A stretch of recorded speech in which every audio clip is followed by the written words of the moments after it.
Des cercueils de vampires à une géante griffe préhistorique, aujourd'hui nous allons vous faire découvrir 10 découvertes archéologiques étonnantes.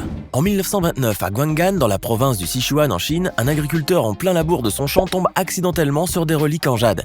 La découverte fait très vite le tour du pays et plusieurs archéologues chinois entament des fouilles dans l'espoir de trouver d'autres trésors. Ainsi, la petite ville paisible vit quelques années d'effervescence inédite. Puis un retour progressif à la normale puisqu'aucun autre objet de valeur n'y a été trouvé. Et ceci pendant près de 57 ans. Ce n'est qu'en 1989 que d'autres fouilles archéologiques ont été entreprises, permettant ainsi de découvrir 2 fosses regorgeant de trésors. Des milliers d'objets en or, en bronze, en jade et en ivoire y ont été trouvés, sauf qu'ils étaient brûlés, ce qui a poussé les scientifiques à conclure qu'il s'agit de fosses sacrificielles. Les recherches et analyses scientifiques ont permis d'affirmer que le site archéologique de Sanxingdui remonte à l'état de Shu, un royaume qui a régné dans le bassin occidental du Sichuan il y a plus de 3000 ans. Ce site archéologique d'exception ne cesse de nous étonner, puisqu'en 2019, une autre fosse sacrificielle y est découverte, et 5 autres rien que l'an passé. Ce qui augmente le nombre d'artefacts, de reliques et d'objets précieux découverts sur ce site de 12 km² à plus de 10 000. Mais la récente découverte d'un masque de cérémonie en or pesant environ 280 grammes demeure la plus mystérieuse et la plus étonnante de ce site préhistorique. Le mystère de Sanxingdui et de son masque en or attise la curiosité des archéologues du monde entier qui espèrent lever le voile un jour sur cette ancienne civilisation chinoise qui a prospéré pendant des milliers d'années avant de s'évaporer sans laisser de traces. Vous avez sans doute déjà entendu parler de l'éruption du Vésuve, ce volcan de Campanie en Italie qui a anéanti en 79 de notre ère les tristement célèbres villes de Pompéi, d'Herculanum, d'Oplontis et de Stabis. Plusieurs découvertes hors du commun ont été faites dans les décombres de ces villes antiques, notamment les célèbres amants de Pompéi ainsi que plusieurs corps humains entiers pétrifiés. Mais le cerveau d'un homme transformé en verre reste la trouvaille la moins connue et la plus incroyable et mystérieuse de ces sites archéologiques. Pour en savoir plus, faisons un saut dans le passé, et plus précisément la nuit du 25 octobre de l'an 79. Nous sommes à Herculanum, dans la chambre du gardien, dans le Collegium Augustalium. Le jeune homme de 25 ans est allongé sur son lit en bois quand un nuage de cendres, de gaz et de blocs de pierre, et d'une température avoisinant les 520 degrés Celsius, ensevelit la ville. Cette nuée ardente du Vésuve n'a laissé aucune chance à notre jeune gardien, ni à aucun habitant de la ville. Ce n'est qu'en 1960 qu'on découvre le crâne du gardien du Collegium et dont un matériau vitreux et noir avait été extrait.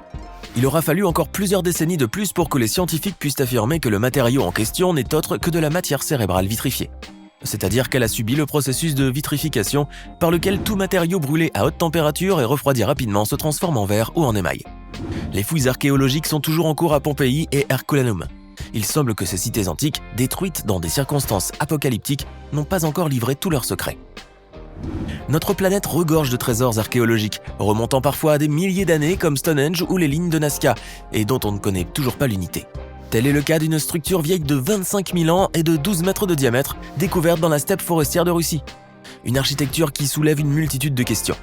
Surtout qu'elle est construite avec les os d'au moins 60 mammouths laineux, ce qui ne fait qu'épaissir le mystère de ce bâtiment de l'âge de glace. Les archéologues essaient de trouver l'utilité de cette bâtisse, mais ils n'en sont qu'aux théories. Parmi les plus intéressantes, il pourrait s'agir d'un lieu de transformation et de stockage des aliments, un lieu de rituel et de cérémonie, ou d'un point de repère ou lieu de retour lorsque les conditions devenaient très difficiles. Il reste également la question des mammouths. Ont-ils été chassés ou récupérés des sites de mort massive? Malgré tant d'efforts, le mystère de cette découverte archéologique demeure entier. Ce n'est pas pour autant ce qui décourage les scientifiques qui mettent tout en œuvre pour trouver des réponses à leurs questions, et peut-être que les avancées technologiques permettront d'aider dans la résolution du mystère de cet édifice énigmatique.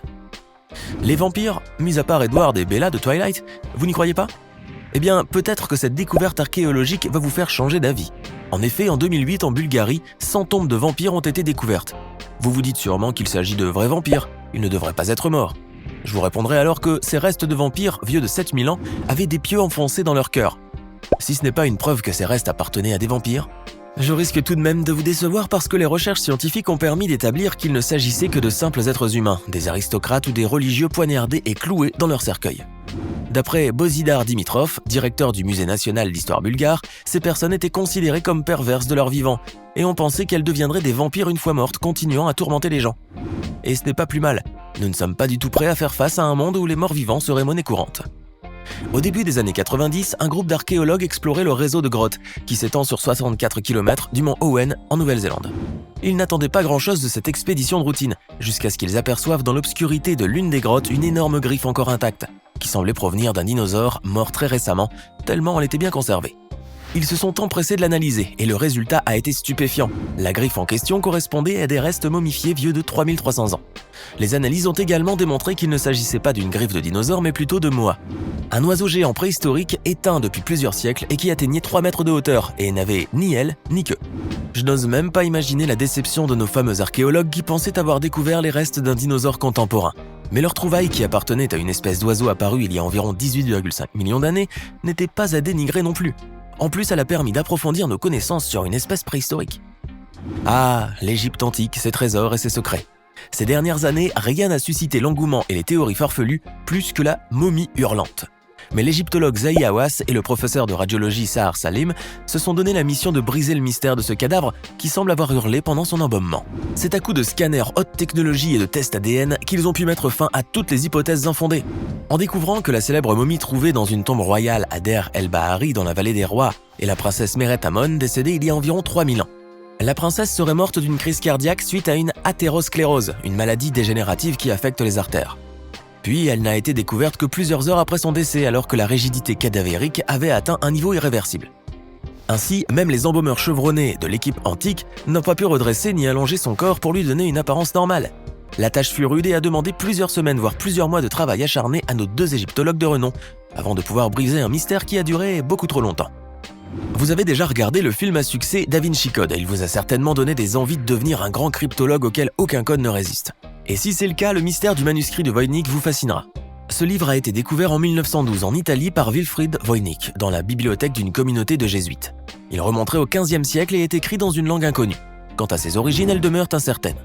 Ce mystérieux codex médiéval contient 102 feuillets de parchemin. Et en se référant aux illustrations, il serait divisé en 6 sections, botanique, astronomie et astrologie, biologie, cosmologie, pharmaceutique et une section de texte continu. Des cryptologues, des détectives et des amateurs essaient depuis plus d'un siècle de déchiffrer ce manuscrit déroutant, mais toutes leurs tentatives se sont soldées par l'échec. Ce qui a donné lieu à plusieurs théories improbables. Ce manuscrit aurait été attribué à des anciennes cultures mexicaines, à Léonard de Vinci et même à des extraterrestres. Il cache le secret de la vie éternelle ou il mène à un trésor immense. On ne saura peut-être jamais, sauf si vous parvenez à le déchiffrer puisqu'il est disponible en accès libre sur Internet. Une chasse au trésor, ça vous dit ? Si vous êtes partant, plions bagages sans plus attendre vers le site archéologique Qumran, dans les rives de la mer Morte en Cisjordanie. Là où a été découverte en 1952 une carte au trésor sous forme d'un rouleau de cuivre. Cette carte au trésor nous mène droit au désert de Judée qui se trouve en Cisjordanie et Israël. Et elle décrit en hébreu mysnique et en grec une immense richesse qui pourrait avoir appartenu au temple de Jérusalem. Ce trésor aurait été caché par les Juifs en fuite des Romains en l'an 70 de notre ère.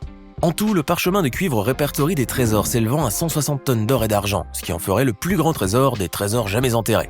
Cependant, malgré les multiples tentatives, personne n'a pu trouver ne serait-ce qu'une pièce de ce précieux trésor. Ce qui a poussé les archéologues à penser qu'un malencontreux événement a fait que celui-ci n'a jamais été enterré. Nous préférons ne jamais perdre espoir et un jour peut-être, l'un d'entre vous tombera sur le grand magot. Voici votre premier indice en provenance du rouleau de cuivre. Dans la ruine de Orba qui est dans la vallée d'Accor, sous les marches se dirigeant vers l'est à environ 12 mètres, se trouve un coffre d'argent qui pèse 17 talents. Un talent pèse environ 33 kilos. Un jour, 2 jeunes adolescents de 18 ans ont décidé de se porter volontaires pour une fouille archéologique menée par l'autorité israélienne des Antiquités. À la base, ils ne voulaient que donner un coup de main aux archéologues et apprendre ainsi les ficelles du métier. C'est alors que l'un d'eux, Oz Cohen, en creusant et en balayant le sol, a trouvé des feuilles très minces. Plus tard, le jeune homme a déclaré au journal Haaretz « Quand j'ai regardé de nouveau, j'ai vu qu'il s'agissait de pièces d'or. C'était vraiment excitant de trouver un trésor aussi spécial et ancien. » Ainsi, les jeunes hommes ont découvert un trésor de 424 pièces d'or rares de 24 carats. Certaines remontent à 1100 ans, pendant la période abbasside. D'autres pièces sont en or frappé à Constantinople représentant Théophilos, l'empereur byzantin qui a régné de 829 à 842. Les jeunes hommes ont ainsi donné plus qu'un coup de main, ils ont pu révéler un trésor inestimable, et sans tenir compte de la valeur historique de ce trésor, en poids cette quantité d'or vaudrait aujourd'hui dans les 45 000 €. Malheureusement, le lieu exact de la découverte est toujours tenu secret pour éviter d'attirer les pilleurs de trésors. Nos jeunes Benjamin Gates israéliens sont aujourd'hui retournés à leur vie d'avant, ils auront tout de même une sacrée histoire à raconter à leurs amis et familles. Nous sommes en 1986. Le jeune professeur de physique Brian Spacely a pu décrocher un poste de photographe dans l'expédition menée par l'anthropologue Owen Beverly Beatty, à Beechey Island dans l'Antarctique. L'expédition avait pour but de découvrir les raisons de la mort des membres de l'expédition maritime polaire Franklin en 1848. Brian Spacely a voulu faire partie de l'aventure parce qu'il n'avait jamais été en Arctique. et aussi parce qu'il avait 2 arrière-grands-oncles, Thomas et John Hartnell, qui avaient péri avec l'expédition Franklin. Une fois sur place, Brian Spacely et l'équipage du professeur Beatty ont exhumé les corps de 3 tombes contenant des marins décédés lors de l'expédition Franklin. Dans une interview pour CBS Canada en 2014, le professeur Spacely, alors âgé de 82 ans, revient sur cette journée incroyable de fouilles. En déclarant à propos de l'un des corps retrouvés, « Le cercueil s'était rempli d'eau. Petit à petit, nous avons décongelé la glace et révélé son visage. C'était mon arrière-grand-oncle, John Hartnell. Et il y avait une forte ressemblance avec ma grand-mère, assez curieusement. Les Hartnell semblent tous avoir un long nez. » Ainsi, le jeune homme avait regardé son aïeul décédé 140 ans plus tôt droit dans les yeux, une image qu'il n'a jamais pu oublier. Après cette aventure surprenante, il a repris son poste de professeur de physique à l'université Lakehead. Brian Spacely serait le seul homme à avoir été en face à face avec un ancêtre bien conservé. Quelle histoire surprenante. C'était 10 découvertes archéologiques étonnantes. Dites-nous dans les commentaires laquelle de ces incroyables découvertes vous a le plus étonné. Et si cette vidéo vous plaît, n'oubliez pas de mettre un pouce bleu, de vous abonner à la chaîne et d'activer la cloche pour recevoir toutes les notifications et ne rien manquer de nos prochains contenus.